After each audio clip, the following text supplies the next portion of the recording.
one actually physically does the whole effort from A to Z. So manasa, vacha, karmana. When you put your whole senses, all your mind into that act of having a relationship, then that is ritual. Now, that ritual universe has to be reinstated in order to have a culturally beautiful, happy India.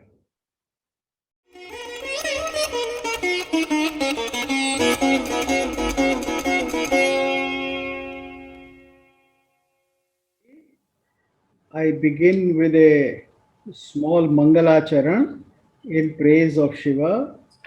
Ganga Taranga Ramaniya Jata Kalapam Gauri Nirantar Vibhushita Pama Bhagam Narayana Priyam Ananga Madapaharam Varanasi Purapatim Bhaja Vishwanath. So we all seek the blessings of the Lord of Varanasi, Bhagavan Shiva, and we begin today's adventure. I'm going to talk to you about my book. This is the book. It was shown the cover. You see here, it's called India, a Cultural Decline or Revival. And it has two women on it, one a city woman and the other a village woman. And it's a photograph I took myself somewhere in the woods of Orissa, and it reflects really the repository, yes, the repository of India, because women make up India. And then we have women from cities, because India consists today of city, a huge number of middle class, and India has people living in villages. And so much of the city today is inhabited by village people. Unfortunately, the village part of India has been neglected all these years because Jawaharlal Nehru had planned everything for India under the Soviet model, which was concentrating on the city, unlike what his mentor um, Gandhiji would have liked.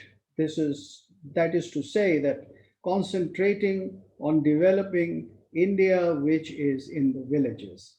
So, in spite of all the socialism and communism and all kinds of theories about Daridra Narayan and Ram Rajya and whatever, we have not been able to take care of where our India resides, that is the gram or the villages. Now, this book of mine, India, Cultural Decline or Revival, poses a question. Is India undergoing a big cultural decline? Is it going to disappear from the face of earth as a great civilization, largely as a Hindu civilization?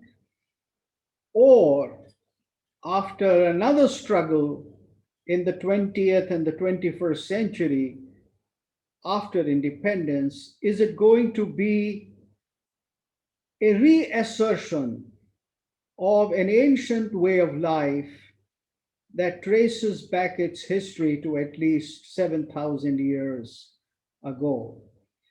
So that's the question that I put forth.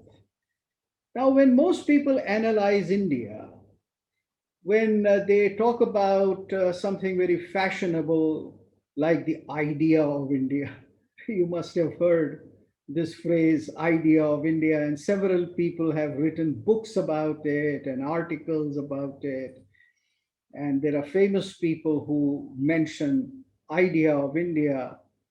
Everybody says this is my idea of India. Then we talk about India only in terms of Western sociology. That is, what are the classes, what are the religions, what are the languages, and what are the majority people, what are the minority people, what is the balance between the ethnic groups, who are poor, who are less poor, who are very poor, who are people who are native and who are people who are foreigner or represented by values of a foreign civilization. So, this is the way the modern sociology, along with modern anthropology, analyzes things. And as you know, this is largely the way the colonizers analyze the colonies in terms of what is called ethnography. Graphy, you know, is painting or making a scene or making a picture, and ethnos is a tribe or a jati. It's a Greek word, ethnos, and there were many ethnoi or many tribes in ancient Athens who lived there. And it is from there that this term came into modern discourse, where people started describing a set of people who had a particular religion, language, features, physical features, dress, clothing, etc., all their way of life together, all the details about it, and that makes up the ethnography of the people or the identity of the people.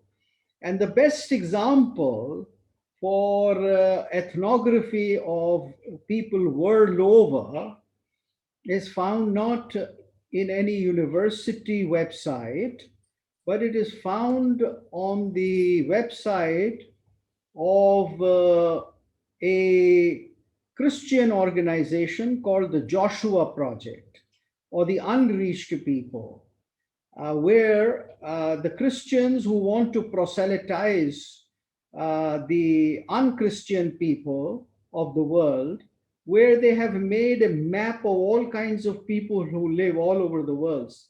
And it's something you should go and see in order to understand how they work and also for your own information.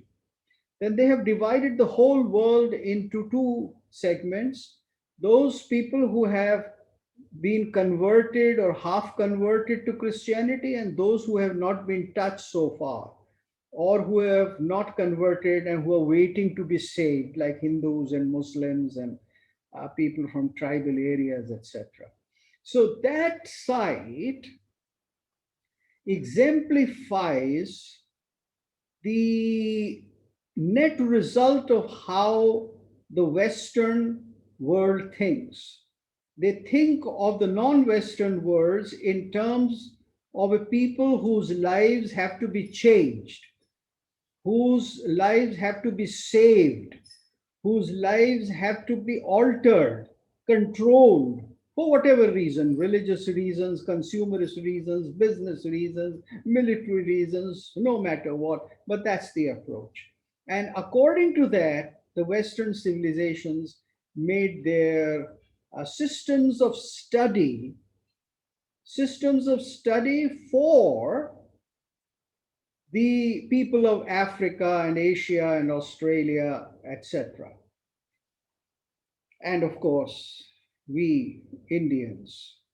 So, this is the way our academics, our Sunil Khilnanis and Shashi Tharoors and all these people, they just study India along those lines, purely Western paradigm. Now, I have brought in something very different. How do you look at society? How do you look at humankind? How do you look at humankind anywhere, and especially in India? So, for that, I have a different parameter, and this parameter comes from a verse which is found in the Mahabharata. Now, this verse talks about what a person should do, and belonging to a particular sect, not an ethnographic sect, but belonging to a particular section of existence, a particular area of life. how should a person react? So, what they say in Mahabharata, the shlok is something like this. Ekam tyajet kulasyarthe. Ekam tyajet kulasyarthe. Gramarthe kulam tyajet. Ekam tyajet kulasyarthe. For the sake of kula or the family, you should give up the interest of the individual. Ekam. The interest of the family is higher than the interest of the individual. Ekam tyajet kulasyarthe. Gramarthe kulam tyajet. For the sake of gram, gram means a village, a city these days, a village city or a huge habitation.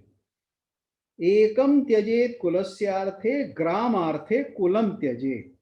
So the village or the city or the habitat is higher. The interest of that is higher than that of the kula or the family. So individual, family, and habitat or gram. Three things we have now.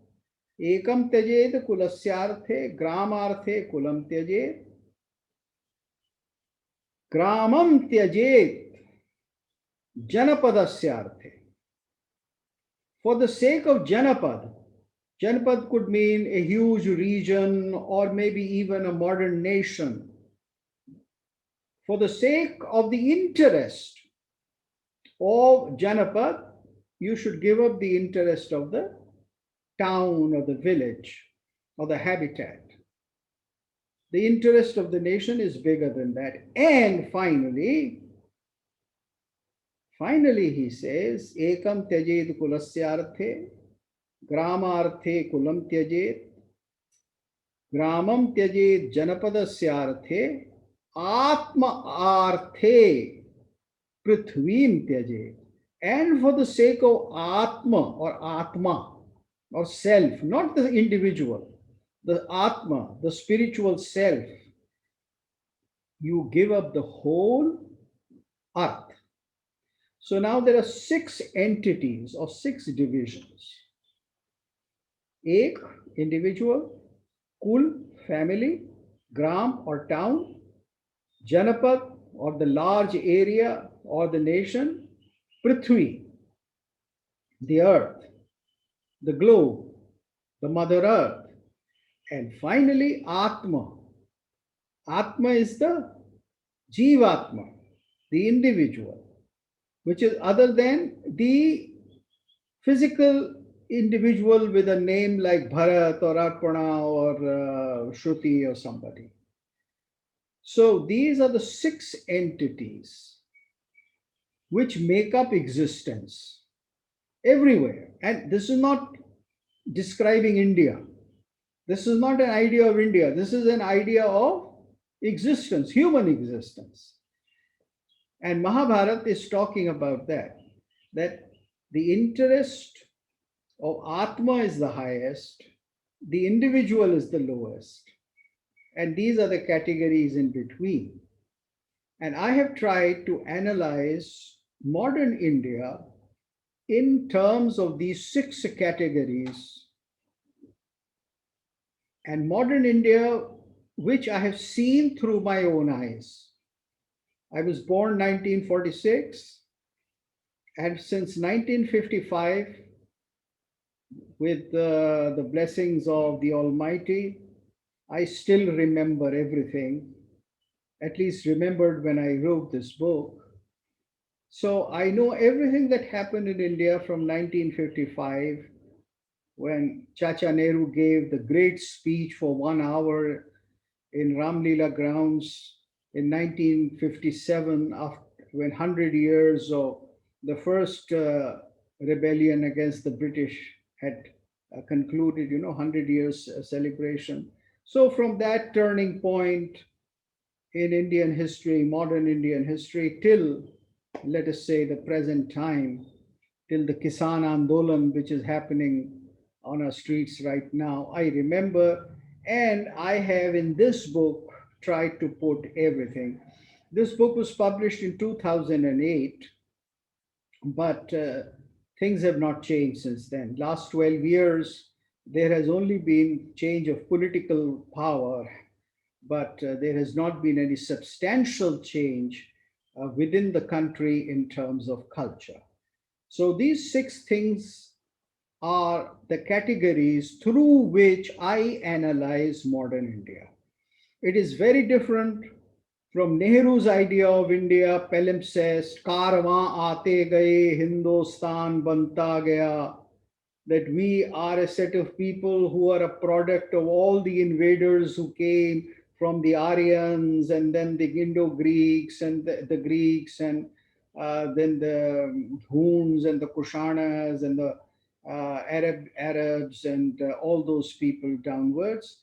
So that we are a palimpsest culture, that we are a sandwich culture or a hotel culture, uh, where everybody finds a place to stay and everybody starts calling India their own. They became one of us, as one of the great secularists is never tired of saying that all these people they came from outside, but they became one of us. Of course, there can't be a greater lie than that. Otherwise, why should have India been partitioned in 1947 if they became one of us? It's so simple. Now, coming to the specifics, what do? I have divided this book in three parts. Each part has two parts. Along the same, Ek Kul, Gram, Janapad, Prithvi, and Atma. So, out of the three parts, today I'm going to speak on Eka and Kula. Then in the next lecture, I will speak on Gram and Janapad. You see how the Janapad is the other. And then in part 3, I will speak on Prithvi and Atma. So obviously, Prithvi and Atma would be a purely philosophical discourse. It will talk about Indian diaspora, it will talk about metaphysical issues, the issues that are philosophies that are domineering the world today. In part 2, I will talk about the villages, the small cities, the social problems, reservation, Varanashram problems, politics of compensation, etc., language. And today, the first part, I will speak about something very significant, a little sophisticated, but most essential. I will talk about purely cultural issues, the universe of Indian thought, the ritual universe. Then education in India, which has been now for almost 170 years without art, totally without art. Then the total neglect, as a matter of fact, castigation of Sanskrit, which is the soul of all Indian thought and languages. Then the conflict between Abrahamic religions and Hinduism. And then the disappearance of the teacher from our society. I mean, we have schools by hundreds and thousands of schools and teachers in them, but teacher, the guru, though the one who had a personal relationship and responsibility with the learner in India, that is not there. And then I'll talk about the aspirations of modern Indians. And I don't have very complimentary things to say there, because I describe the modern Indian as a rampant consumerist. He reminds me more of the mythological Yayati, who took away the youth of his son. And he reminds me more of Kansas, because Kansa was the one who liked to kill and blot out the next generation. And then I will also last in the end talk about how we have given up the whole notion of giving up or tyag or working for something which is much higher than our mundane concerns. So let's begin now with what is called the ritual universe. Now, secularism in India started with castigating Hinduism, and Hinduism here means something very broad. It just doesn't mean Vaishnavas and Vedic followers or those who do yagyas or go to temples, the so called Vedic people. No, I would say the people of India as a whole with indigenous religions, which includes Jains and Buddhas and Pashupatas and all denominations of people and all philosophy. Uh, they followed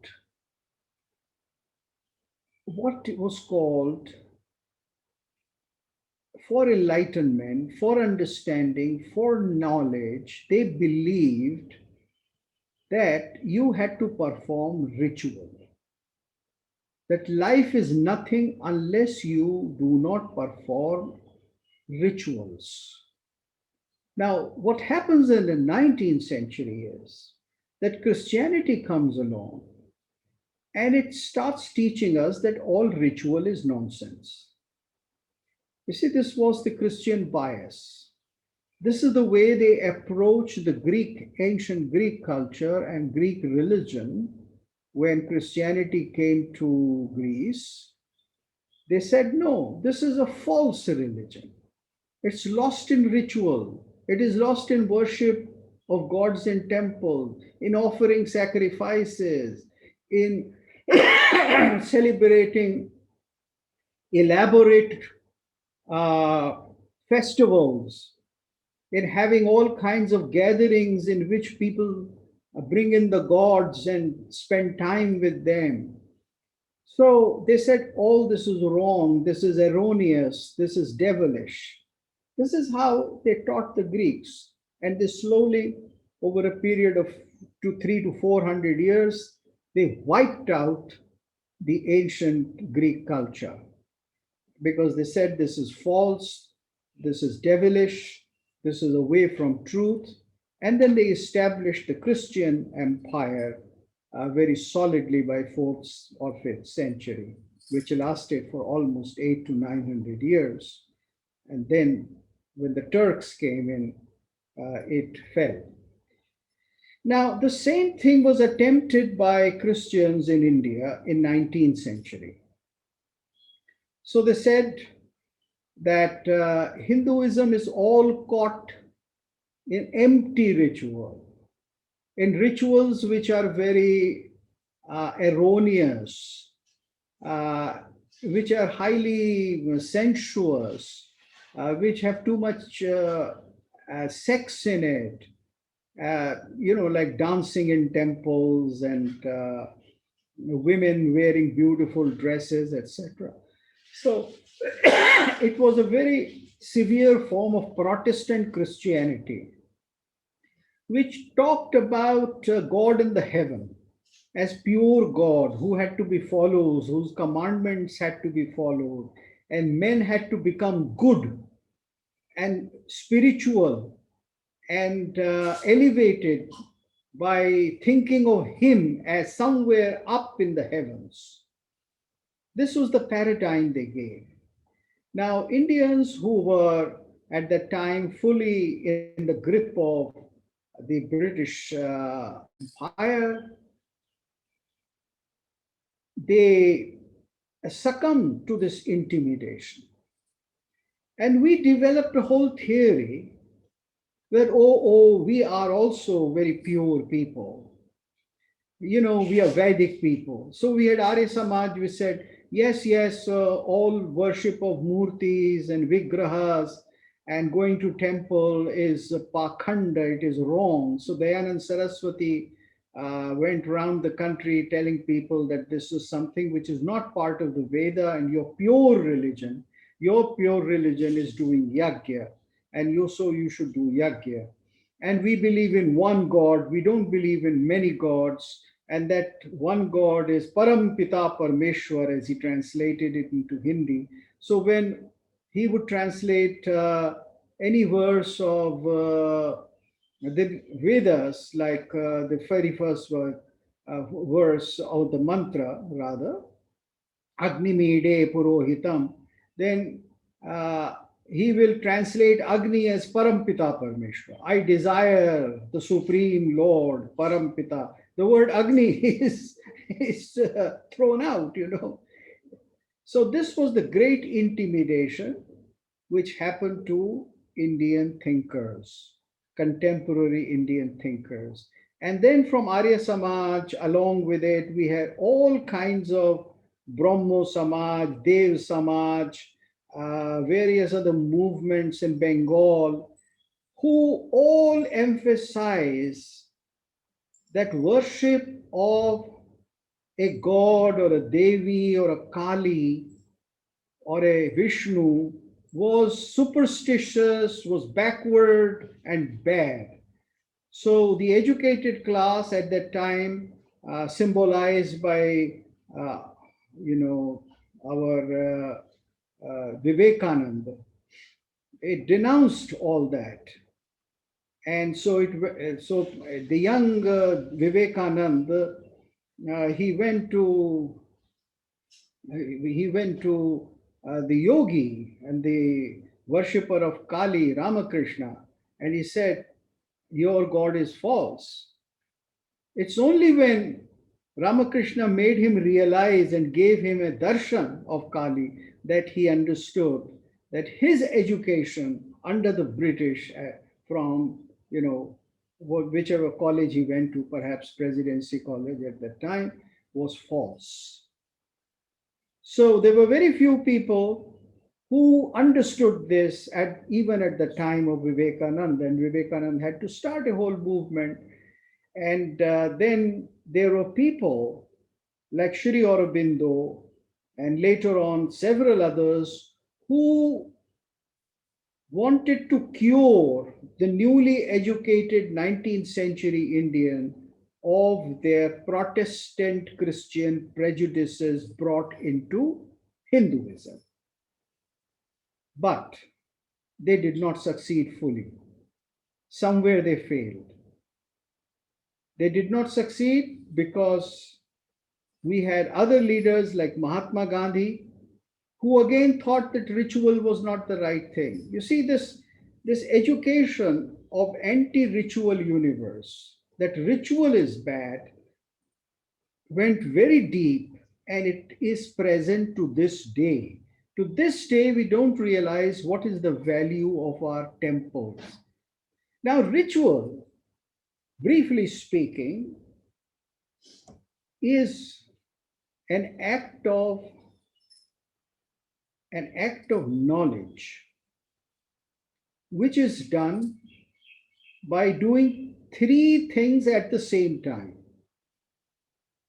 by putting your mind, by putting your body, and by putting your speech into the same thing. Manasa vacha karmana, by man. So ritual means if I worship God, if I give bath to my Shiva, then I am doing it just as a mother does it to the child, or just as a loving wife does it to the husband, or the other way around. It's something with your mind in it, your relationship with your heart and mind in it, manasa. And then you speak, just as a mother mutters very loving, kind words to the little infant. Similarly, the devotee sings praises in mantras, whether it is Vedic mantras or shlokas or music, to the deity, to the person. And one does it through the body. One actually physically does the whole effort from A to Z. So manasa, vacha, karmana. When you put your whole senses, all your mind into that act of having a relationship, then that is ritual. Now, the Christians, of course, do it very partially. It's not as if the Christians don't do it. They have a service, they speak something in praise of Jesus, and they also follow rituals. They follow the ritual of Eucharist. That is, they give bread saying that this is the flesh of Jesus, take it, partake it. They give wine saying that this is the blood of Jesus. So eat this bread and drink this wine so that Jesus enters you. So they have their rituals, but they say that our rituals are true rituals and the rituals of the heathens are false rituals. Now, Indians have internalized this to this day.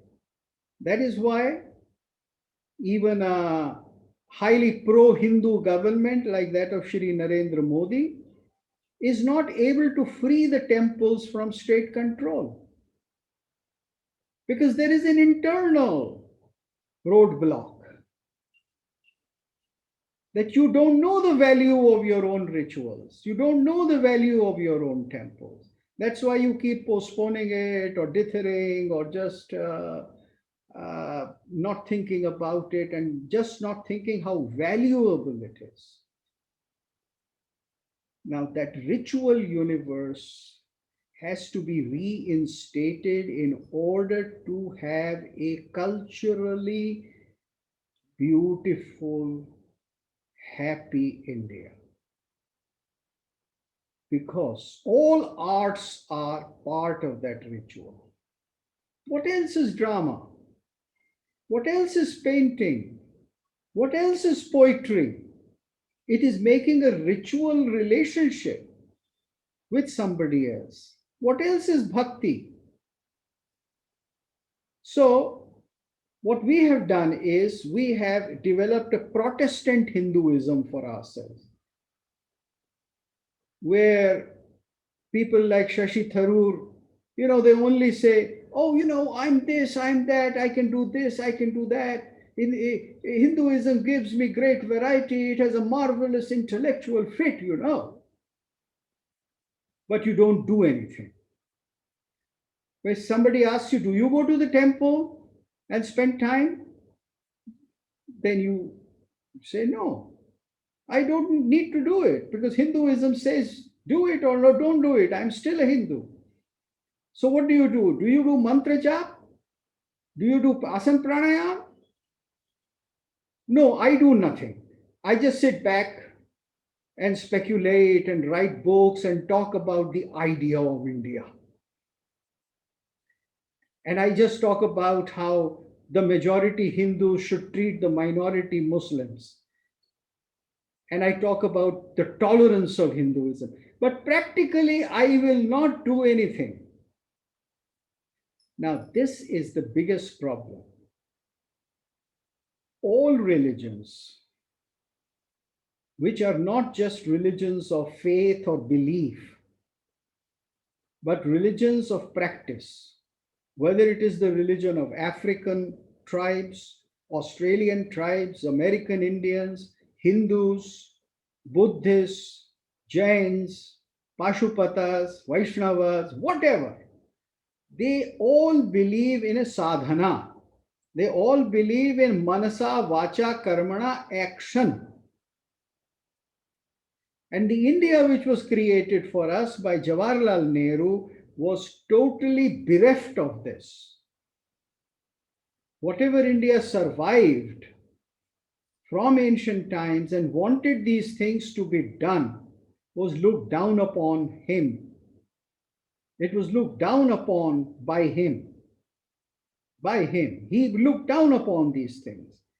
He thought modernity was becoming more and more faith-like Christian or faith-like socialists. So you keep religion outside, more or less. You treat religion as if it's the opium of masses, as Marx said. and you have a secular life. Now, that's what has caused the immense damage to Hinduism. And that is why you have an education system without arts. Now, we all know that it was in 1835 or so, I think, that Macaulay started this whole thing. New education policy of that British times. And in that, he did not want you to read philosophy or culture or arts or religion or anything. He just wanted you to read mathematics, some bit of little bit of language and science, so that you could be second rate or third rate administrators under the white administrators. And that thing continued, and a lot has been talked about it. I need not waste my breath on that anymore. But the crux of it is, to this day, no university in India, no school in India considers arts as essential curriculum. चौथी class में भी नहीं होता, 8वीं में नहीं होता, 10वीं 11वीं 12वीं में नहीं होता, first year of college, MA, PhD, कुछ नहीं. There are no departments of art, no departments of theater, painting, sculpture, anything, because art is considered as something non-essential to a modern Indian way of life. And art, along with philosophy and religion, has been categorized as Hindu, and therefore it is unacceptable, because modern India should discard everything Hindu. Now, when you don't have arts, then your administrators, your IAS, IFS, your judiciary, your professors, your judges, they all become unfamiliar with the practices and the lives of the people of the country. And so when they pass judgments in the courts, or when they give directives as executive officers, they always go against the real needs of the people and cause endless conflicts. They operate along the colonial model, the model of the 19th century governance, which was a colonial model. So the ritual universe, education without art, and total lack of establishing Sanskrit as the essential repository of Indian learning. So because you wanted a secular state, so you could not have a language like Sanskrit as the fulcrum of education in India. You couldn't have it because it was categorized as a Hindu language. Now, I'll take a parallel.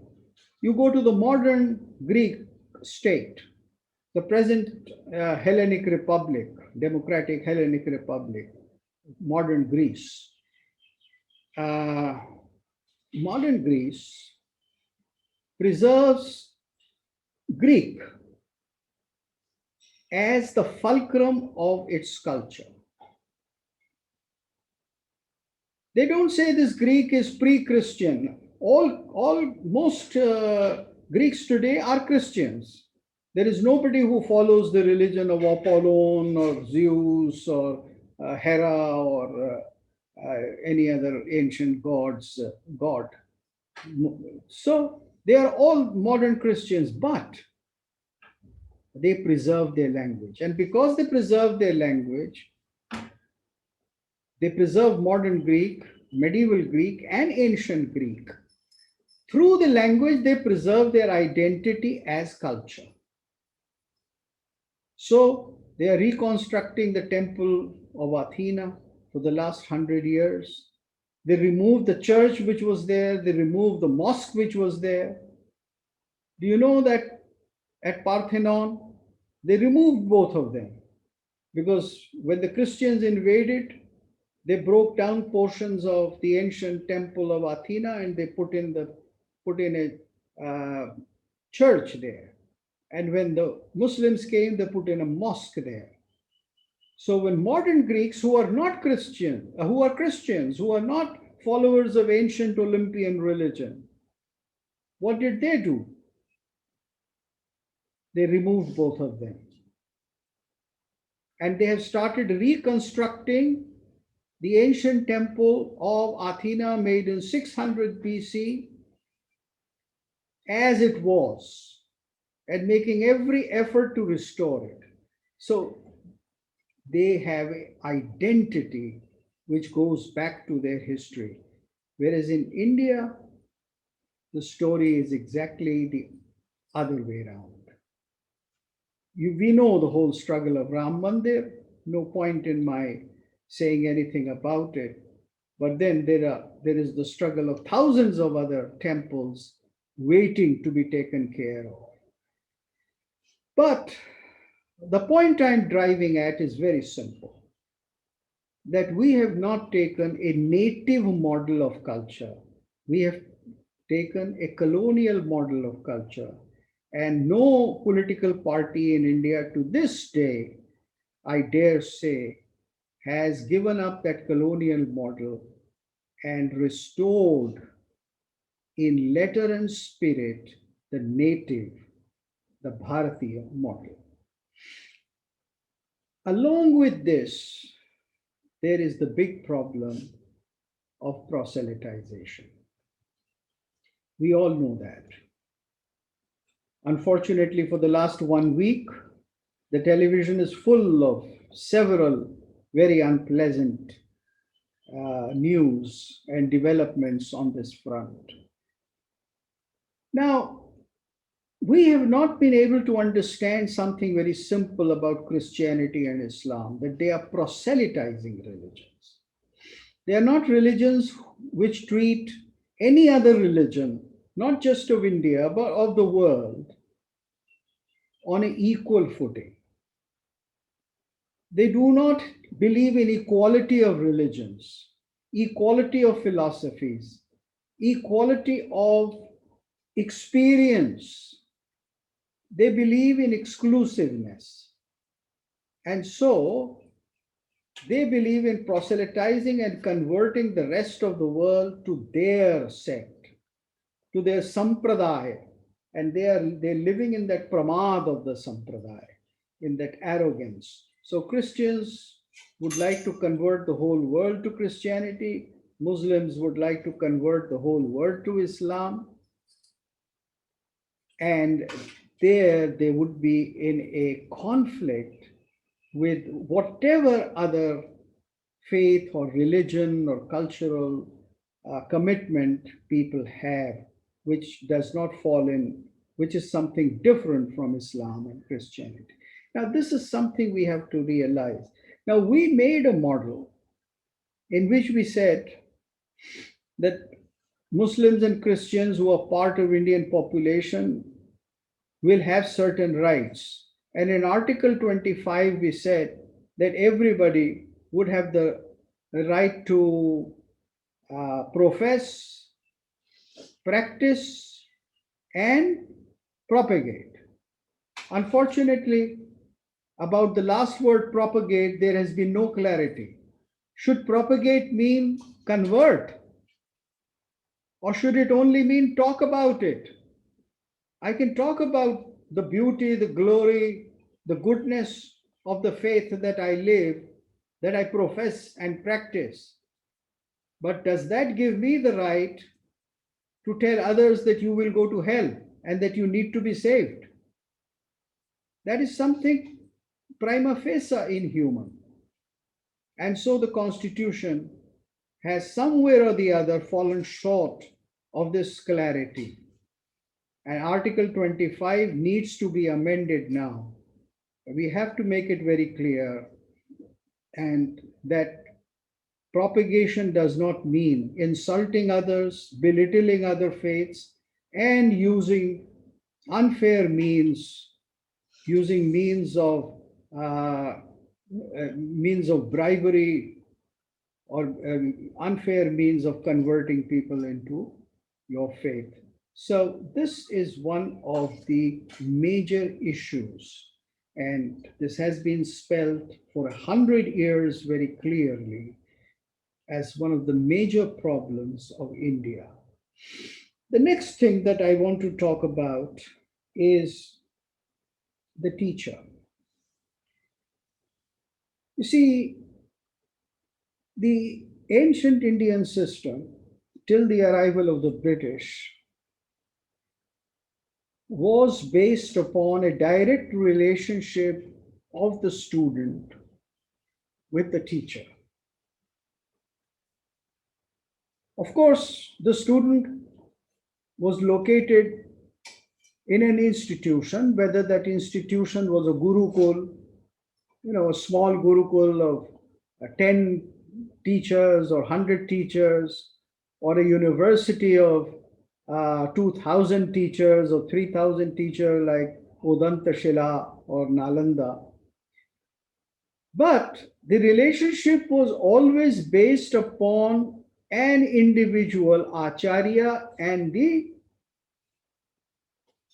student, or the batuka as he was called, the one who was studying, the student.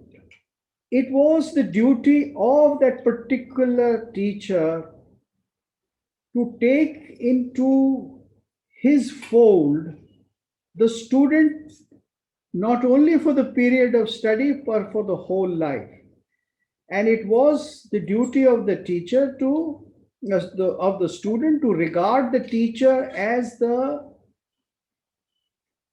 guide for rest of his life. And it was not just one teacher you had. You could have 5 teachers, 10 teachers, and most brilliant people had several teachers. As the story of Dattatreya goes, he had 18 teachers. But it was always a deep personal relationship of lifelong commitment. That you had to give something to the student. You were not just there to draw a salary or serve in an institution. Now, what the British did, the British came and they established a modern college in which the head was a principal who was appointed by the government. It was very different from the head of the teaching institution who was elected or who was decided upon as a teacher by the institution. The institution, whatever that institution may be, and whatever may be the special subject taught at that Gurukul. But the head of the Gurukul was somebody who was elected, chosen, decided upon by other 4, 5, 10, 20 upadhyayas or teachers. And it was an independent unit. The independent unit functioned under the state, but not under the directives of the state. It was given funding by the people, it was sustained by the people. The teacher, the head teacher and the teachers, they were the ones who decided what would be taught, how it would be taught, what will be the subjects, how can I make this particular subject. Suppose if I'm teaching Vedanta, then how would I teach Vedanta best? Or if I'm teaching, let us say, Arthashastra, then how would I teach it best? This was the job of the teacher. The state would not interfere. The state would not make the syllabus. Now, with the British, the things changed. So the teacher became, what did the teacher become? He became a state servant. He became somebody who served under the state. और हिंदी में कहें तो वो teacher से क्या हो गया? फटीचर. वो टीचर से फटीचर हो गया और आज तक फटीचर ही है, चाहे स्कूल का टीचर है, चाहे कॉलेज का टीचर है, चाहे यूनिवर्सिटी का वाइस चांसलर है, क्योंकि वो इंडिपेंडेंट नहीं है. This was the biggest change that came about in the 19th century. And we have not been able to understand this and work out our independent systems. And unless we revive the ancient system in spirit, in organization,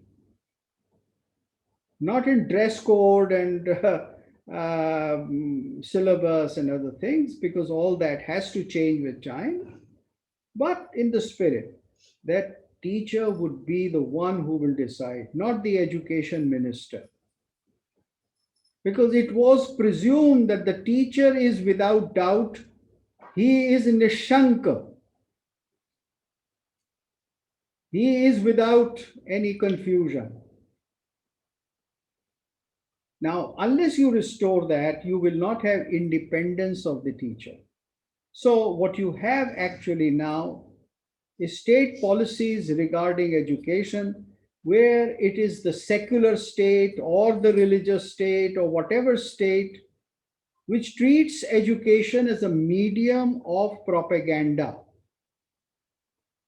of teaching people, young people, a particular narrative about the identity of society, about their identity and everything.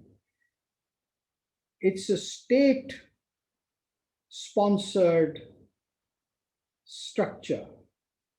It is a state sponsored ideology. It is not the individual thinker. That's why in India we had this massive variety. People would go to a Gurukul, study for a while, they'd be sent from there to another Gurukul, to go to another teacher. And when they started earning, when they came back and became a grahastha, then they would support their institution, their alma mater, for rest of their life by donations. It was not a system that you take loans and study. It's very different from the modern capitalist system. So this it was the loss of the teacher. And that's why in this book, my 5th chapter is Bring Back the Teacher. Now I come to the family, the kula. What is the kula? What has gone wrong with the kula? What has gone wrong with the kula is something very essential. Essentially different. What we are teaching is rampant consumerism. The family is involved in earning money first and last. Our values of life are no longer dharma, no longer kama, as artistic, as beautiful, and no longer moksha.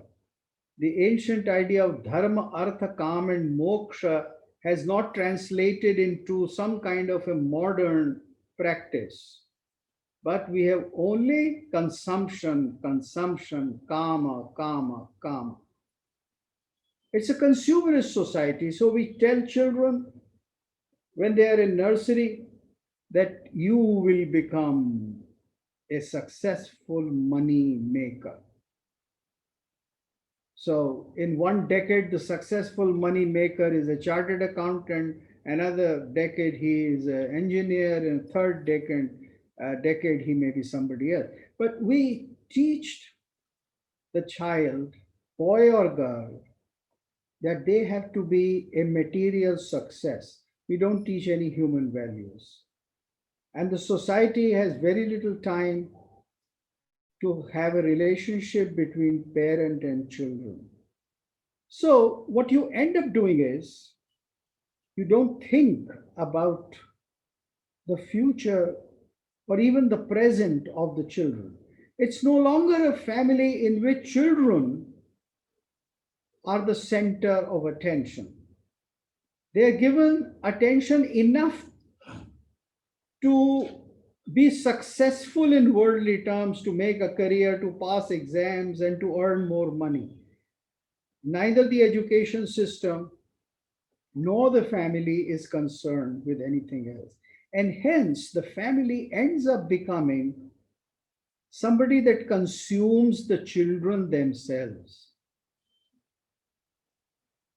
If you want to talk in mythological terms, in Puranic terms, then the family becomes a Kamsa. The family becomes a Yayati. You know, Yayati was a man who lived his life, and when he was about to die or old age came to him, then he said to his son that, give me your youth. And he took the youth of his son. So what does it mean? That you give some values, such values to your children that they are not able to lead their life of creativity and freedom, that they are not able to grow, that they fall into a groove. And sometimes you don't let them replace you. Like we find today that the oldest of the politician loves to keep sitting in Luton's Delhi. Even if he has retired as the Prime Minister of India, he would still like to live in Luton's Delhi and manipulate as ex-Prime Minister. I'm not making a reference to some single individual. This is the trend now. What does it mean? It means that you don't want the younger generation to be free. You see, this is again the Kansa syndrome, because Kans didn't want children to be born to his sister. He couldn't have children. His sister could have children, but he would kill the children of his sister. Why? Because one of them was supposed to replace him. Now, the next generation is supposed to replace you. If you can't accept that, if you don't have that affection, that vatsalya, then you are Kans. So, Hindu society, very soon after independence, under Nehru's socialism, acquired this characteristics of consumerism, which has produced Yayatis and Kansas. Massive, horrible corruption, power struggle, total departure from arts and higher values and culture. This is the life we are still living at the social and cultural level. And when this happens, then this becomes a national syndrome. It is not only the bureaucrats and the judges and the politicians who behave this way, but even those people who say that they are involved with religious pursuit, the Mathadhishas, the sannyasis, the keepers of the ashram, people who have taken upon themselves the spiritual orders, they also behave the same way, because the whole idea of giving up, the idea of giving up is abandoned, but the idea of acquiring. So we have now the ancient sannyas system, which in the ashramas has converted our ashramas into some kind of money spinning organizations. And organizations which are not able to bring about the social change, for the simple reason that the concept of giving up or sannyasa is now missing. Because it is only when that concept of giving up power, giving up influence, giving up social status, when that concept is lived, that you have real ascetic plane of life, and then you make a contribution to society without any self interest, and you are able to provide guidance to all those who have not experienced life in its proper depth and variety. That is the part one of my book, and now I shall welcome questions.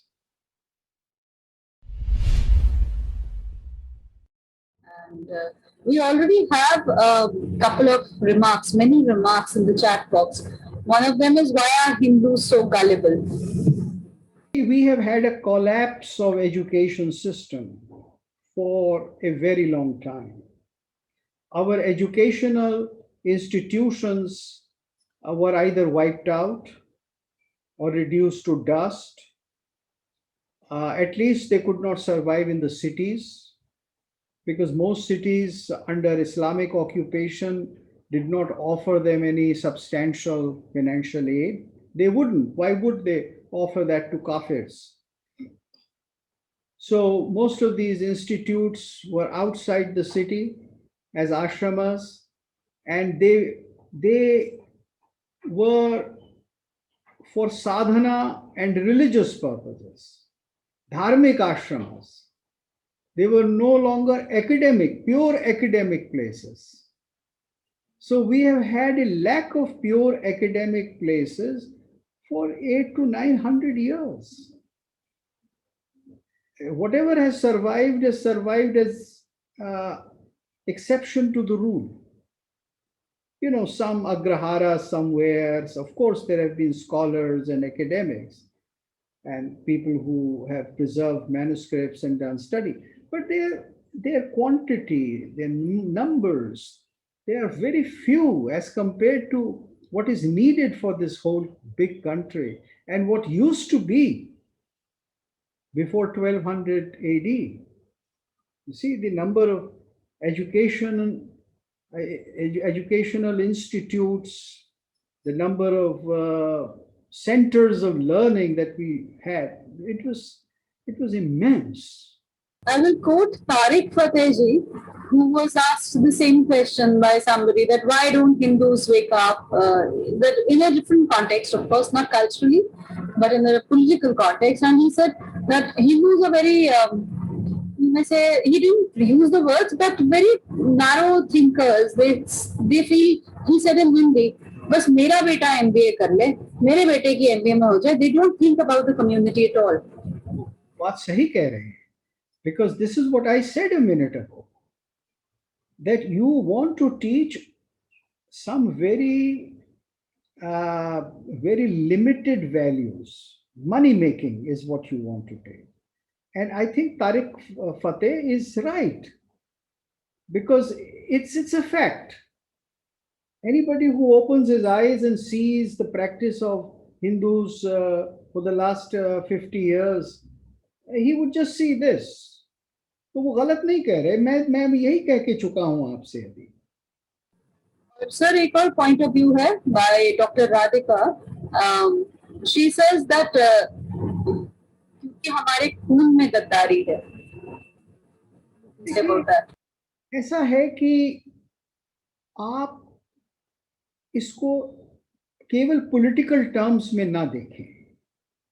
It's not just a matter of favoring a Muslim invader or favoring even today Mehbooba Mufti saying something regarding Pakistan, you know, that why should Pakistan not sit on the table to decide the future of Kashmir. It's not just that. It is a national drawback in which you don't have the proper education to understand what is valuable in life. You see, there are values in life, and you have a priority set. आप अपने आदर्शों को बताते हैं, उन आदर्शों में कौन से ज्यादा वैल्यू के हैं. जब आप ये जानते हैं तब फिर गद्दार कम होंगे तो थोड़े बहुत जरूर, क्योंकि मनुष्य की कमियां हमेशा रहेंगी, लेकिन तब कम होंगे. वो सब शिक्षा के कारण होता है, वो पढ़ाया नहीं गया, और आज भी हम नहीं पढ़ा रहे. और जब ग्रेट अपॉर्चुनिटी आई इंडिपेंडेंस में, तब उसको उल्टा कर दिया गया, तब हमने रशियन मॉडल लिया, तब हमने वेस्टर्न मॉडल लिया, वैल्यूज अलग ली, हमने वैल्यूज ऑफ सैक्रिफाइस नहीं ली। हमने ये सिखाया स्कूल में कि अपने साथी को कोनी मार के पीछे कर दो और तुम आगे बढ़ जाओ, नंबर ले लो। हमने ये नहीं सिखाया कि हम अपना अपना ज्ञान उसके साथ शेयर करें। You see, all over the world, particularly in India, the senior student would always teach the junior student. Preliminary knowledge हमेशा सीनियर स्टूडेंट जूनियर को देता था, और ऐसा दुनिया भर में होता था, और भारत में तो स्पेसिफिक मैनर में होता था। तो हमने वो शेयरिंग नहीं सिखाई, क्योंकि हमने एक हाईली कंज्यूमरिस्ट मॉडल लिया और फिर उसको कहीं जामा पहना दिया सोशलिज्म का, इक्वालिटी का। So we created no equality in this nation. We only created some people who are more equal than others. आप समझ रही हैं? More equal than others कि भाई हमारे स्पेशल राइट्स हैं, इक्वल तो हम हैं, लेकिन हमारे कुछ ऐसे राइट्स हैं जो make me elevated to you. So seeking an elevation, seeking special treatment, this has become a feature of the Indian mind, not just the Hindu mind. And you find this in the society total. सड़क पर भी लोग preference चलेंगे लाल बत्ती लगाकर, parliament में भी उनकी प्रेफरेंशियल राइट्स होंगे as members of parliament. You see, we are giving special rights to everybody. We are making everybody more equal than others. तो ऐसा तो नॉन डेमोक्रेटिक पीरियड्स में भी भारत में नहीं था, क्योंकि धर्म के आगे, लॉ के आगे सब इक्वल थे। So one last, again, corollary to the same thing we're talking about. Bhavesh ji says, without freeing Hindu temples, it will be impossible for Hindus to set up their own education system independent from the state. देखिए, यहाँ दो बातें, एक तो education system state का होगा ही under modern times, और पहले भी the state used to give a lot of help to whatever education system was maintained by the people and the educationists and the educated class, right? पहले भी state बहुत heavy उनको support देता था, सारी सपोर्ट नहीं देता था, लेकिन काफी सपोर्ट देता था। Bulk of the support came from the local community, but the state support. In modern India, we have to have two tiers of support, and we have always had it. आज से नहीं, हमेशा से थी। एक state का system था, formal education का, गुरुकुलों का, यूनिवर्सिटी का था, और साथ में मंदिरों का। मंदिर जो थे, दे वर हिंदू मंदिर्स वर great centers of education, great centers of art, of dance, of music, of learning, of poetry, of sculpture.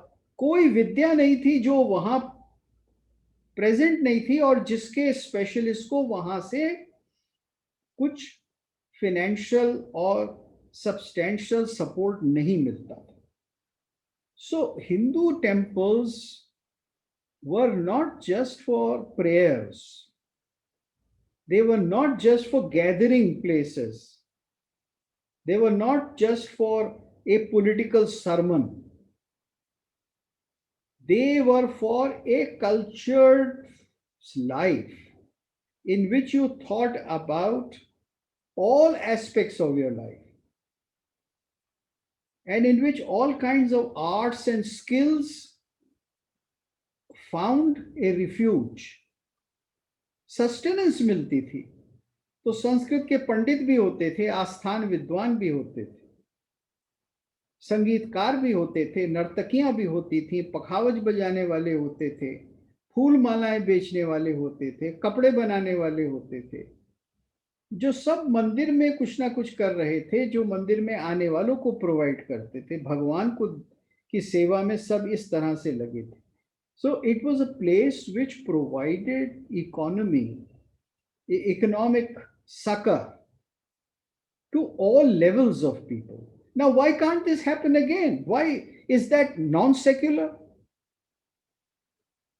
I am giving my money to temple and I want that it should be used for culture. So what is wrong with it?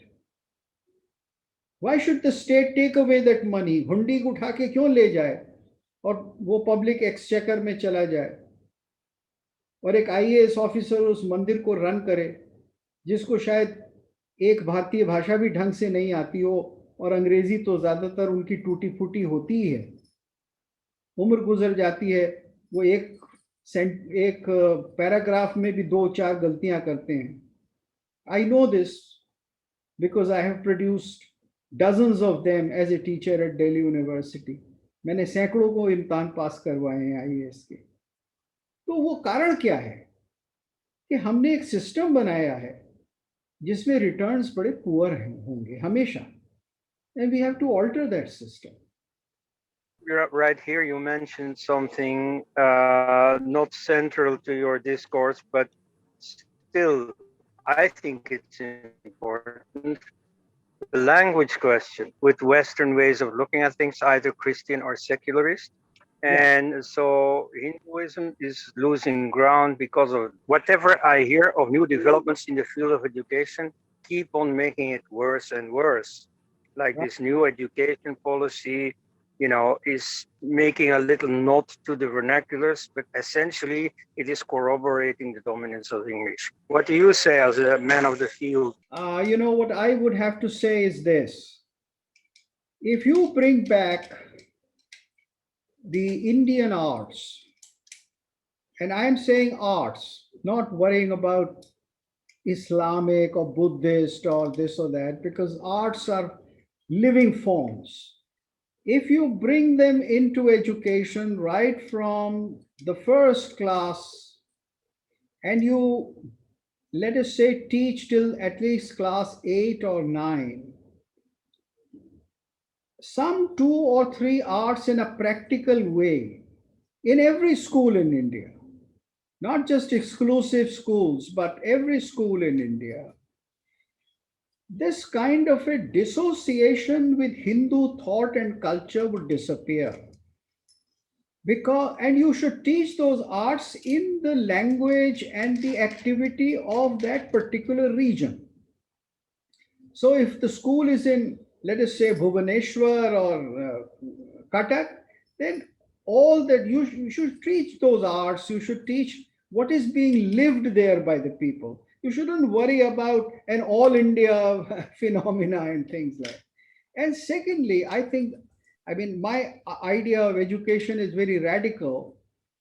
Instead of talking a lot about change in terms of skill, why not make it compulsory that every school in India, from class 6 to class 12, for 7 years, teaches one particular skill to everybody in that school, so that when the girl or the boy who passes out at finishing the 12th class is able to earn something. So you can have motor mechanics, you can have computer repairers, you can have 150 to 200 such skills. And every school should teach at least one skill, and that should be compulsory for everybody. And I'm sure that with modern technology, you can do it up to the level of what is called ITI, not IIT, ITI, so that you can produce really skilled people. So with these two fundamental things, of course, this would require a big investment in the educational field. Maybe it would require 20% of our national GDP or what, but it would have immense returns. And let everything be more regional than centered. Of course, controlled by the center, organized by the center, supervised by the center, but expression and learning should be at the level of the region. And so people will learn the languages more.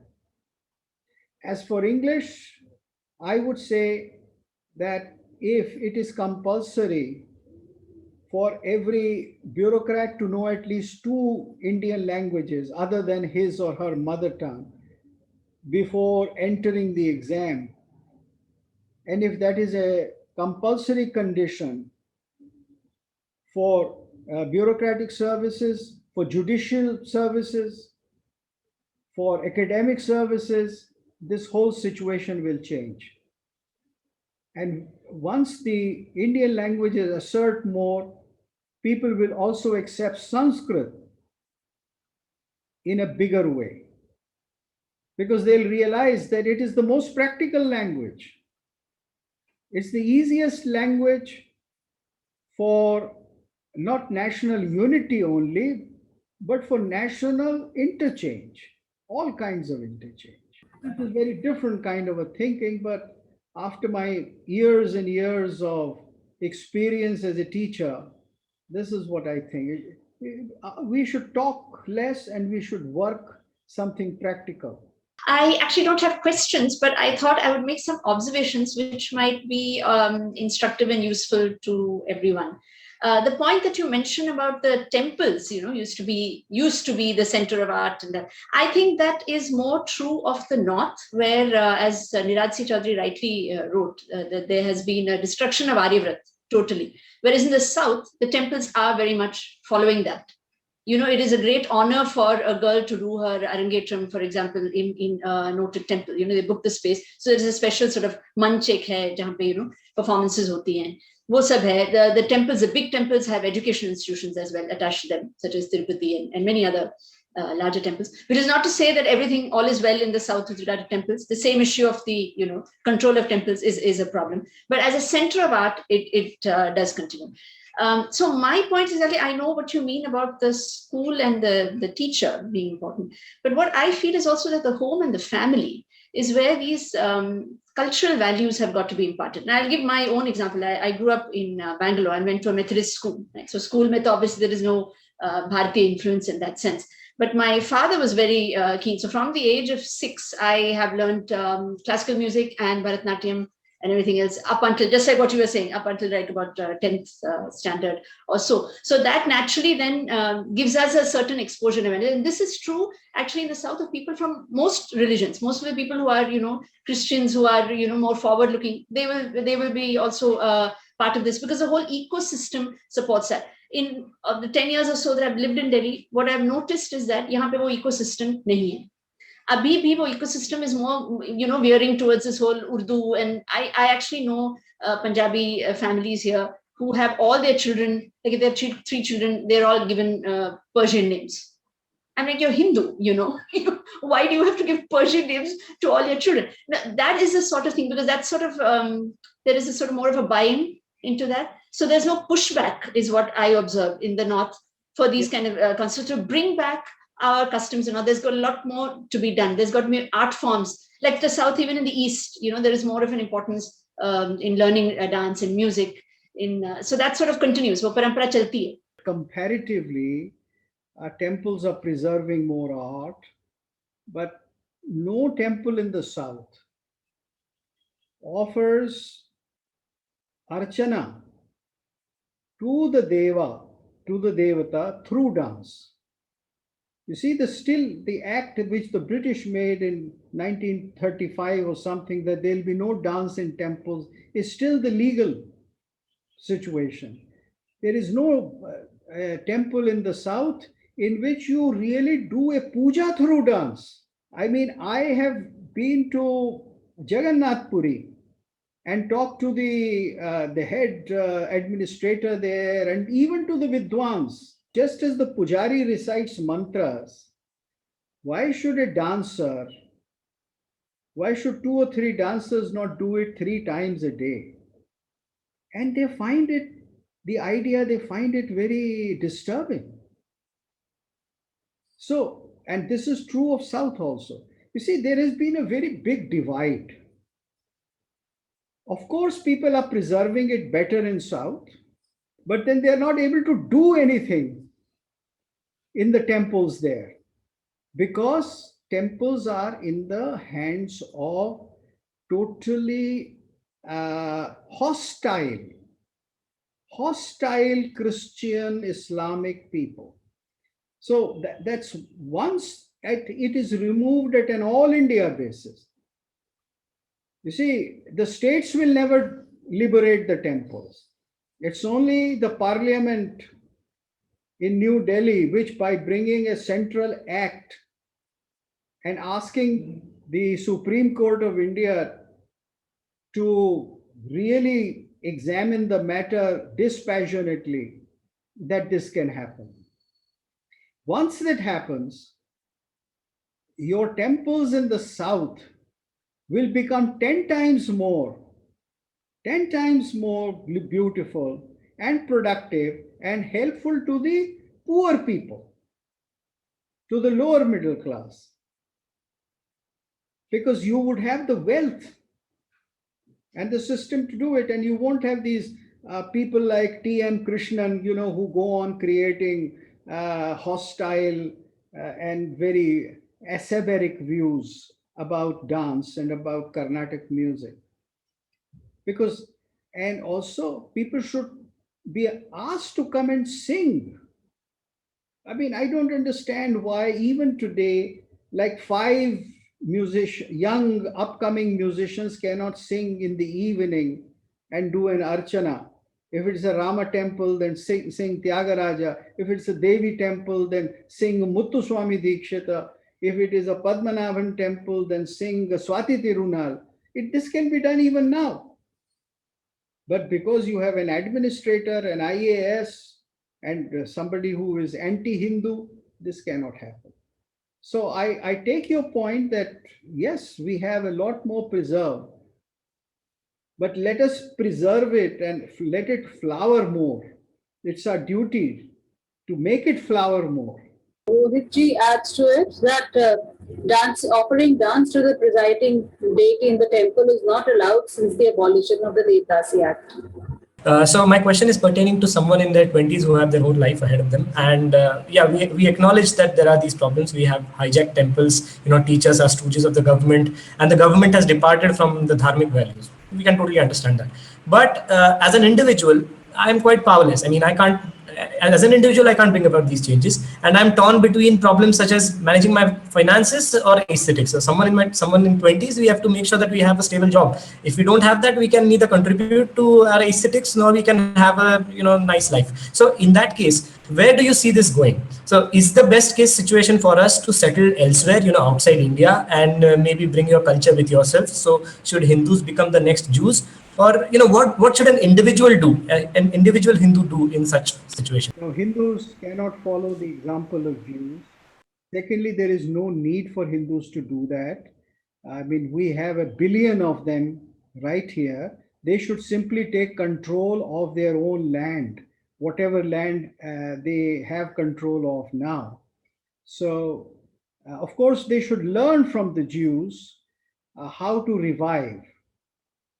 Jews can teach us and how to defend and also how to attack when necessary. So those are very essential things you can learn from Jews. Right now, Jews are not anti-idolatry. I have had talks with some of their very deepest scholars like Rabbi Sperber and all that at the instance of Swami Dayanand Saraswati for 4 or 5 days. We have to work our own way. All we need is a little bit of courage, because you are not demanding anything unfair, unjust, because you are not robbing anybody of anything else. Even if you are asking some fanatic Muslims to behave, then you are only asking them to mind their own ways, not to interfere. So Hindus, because they have in the whole ecosystem lost their courage, and political parties have not been able to restore them. So they must now on their own stand up and ask the political parties also to deliver. We have everything. We have even people who are willing to sacrifice. It's just a matter of creating that uh, momentum.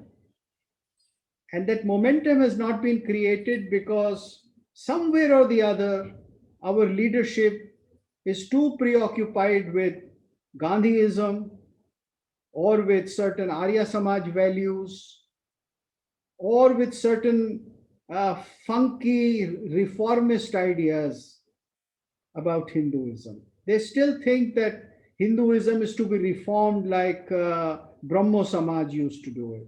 So you have to exorcise yourself of that Christian ghost. It's not a holy ghost. It's a very ecumenical, organizational ghost which has entered you in order to make you incapable of defending yourself. I have for a long time wanted how we can inculcate pride in the common man for our country, like China has done in last 20, 30 years. This is the first part. I studied the minority institutions in the country. Now my suggestion is, and you can make it more focused, that until there is a social pressure of individuals on the political parties, whether BJP or anyone else, to free the temples by bringing the rot which has come in by the administrators, and how it can be better as they were earlier. Yes, sir. Thank you, sir. These are very crucial things that you have pointed out. Now, regarding the first, you see, whether we admit it or not, our common man is a highly oppressed man. And because he is oppressed, even as a Muslim, even as a Christian, and of course as a Hindu, he is oppressed by the bureaucracy, he is oppressed by the politician, he is oppressed by the judiciary. And unless you bring about some very major changes in the powers of all these three, you see, these people are oppressive because they have special powers, too many special powers. And once you start questioning them, it is time to question, why should the politician have all these advantages in the name of democracy, that he or she can cross the floor anytime, bring down an elected 10 MPs, bring down an elected government? The law should change. See, these are some of the major flaws in our democratic practices. This is something which is going to bring succor to the common man. Also, we have given too much protection to the bureaucrat. An IPS officer or an IAS officer can just about do anything, wrong you, make you suffer for a lifetime, and he gets no punishment. You see, he can suspend you wrongly and you can go on fighting in courts, and after 20 years you get something. He is not blamed, he is not pulled. So there is a lot that has to be changed now in terms of the service condition, relationship of the bureaucracy, the judiciary, and the administration vis-a-vis the common man. So this is my answer regarding the rights of the common man. We keep talking about freedom, but we are not really providing any freedom. Regarding the temple, I think, sir, they have to be handed over back to Hindus. Now, many people have created several models. People like T.R. Ramesh and those who are experienced in this. I myself have a long years and years of experience in temple management and construction, and I have made suggestions. It's not difficult to make new trusts at the local level. where there are people who can manage the temple. You need some people with money there. You need some people with expertise of various kinds, not just administrative or financial expertise, but about Agama Shastra, about worship, about practices, about religion, all those. And that is available. It is largely a matter of constituting those things and doing it. I'm sure people will learn a lot as they go along. But what we have is a vested interest and also some kind of a confusion. For instance, I know the RSS thinks that just as there is a Gurdwara Act, there should be a Hindu Act to administer most Hindu temples. So there are problems with our so-called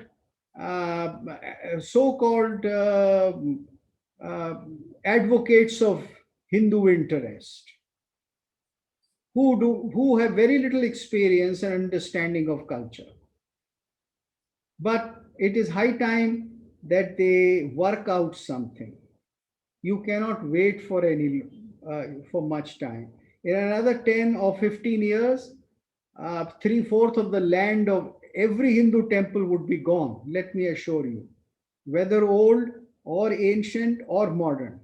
Even in cities like Delhi, Hindu temples are being besieged by all kinds of occupation around them, which is eventually going to destroy them. And then hundreds and thousands of acres of land of old temples like Tirupati, etc., it has been taken away by the governments.